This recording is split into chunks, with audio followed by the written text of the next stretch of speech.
15-15, 20-20 साल के लोगों को फॉरेक्स ट्रेडिंग के एक्सपीरियंस में ये नहीं पता कि सिस्टम्स और अकाउंट्स में क्या फ़र्क है, और ये सारे 15-15, 20-20 साल से मार्केट में नुकसान के अंदर है।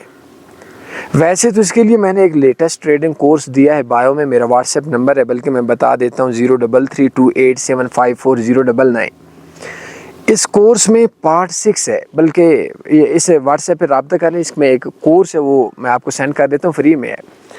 तो 2000 वैसे अगर यूट्यूब में सर्च करना है तो तन्नी forex trading course 2025 part 6 37 minute की 37 मिनट की वीडियो ये लाजमी देखें।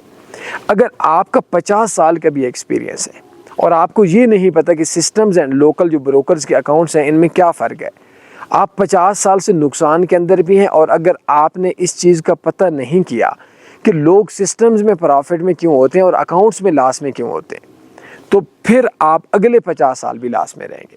तो बायो में मेरा व्हाट्सएप नंबर, इस पर रब्ता कर लें। इंशाल्लाह मैं आपको एक 37 मिनट की वीडियो दे दूँगा, वो आप देख लें, इंशाल्लाह काफ़ी हो जाएगा।